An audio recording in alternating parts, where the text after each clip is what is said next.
Every time you flee from the presence of God, you're in trouble. Every time. Every time you miss your devotional life, every time you miss your time of prayer, every time you miss your time of reading the Word, as a Christian, you're in trouble. And every time you hear the gospel and do nothing about it, you're in trouble. You're in eternal trouble. Because living inside of your body is a spirit, and that spirit lives forever, either in heaven or hell.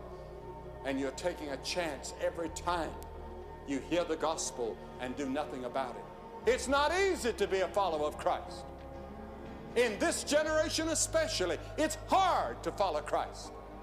Identify yourself with Christ at the school, at the factory, on the farm, and with your friends and neighbors. Let them all know where you stand, that you stand for Christ and for righteousness and for honesty and for goodness and for morality and for justice.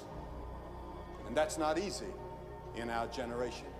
There's an easy road that's a broad road, but the end, Jesus said, is death and destruction and judgment and hell. It doesn't last long. Life will soon be over. And how many of you are going to wish that you had taken that narrow road? First, sin is fun, then it's boring, and then it makes you insensitive. And there was a time when you were very sensitive to the Word of God. It pricked your conscience. It brought tears to your eyes. It made you uncomfortable. And now you turn away without any feeling at all. You're sleeping the sleep. You've been sedated by sin.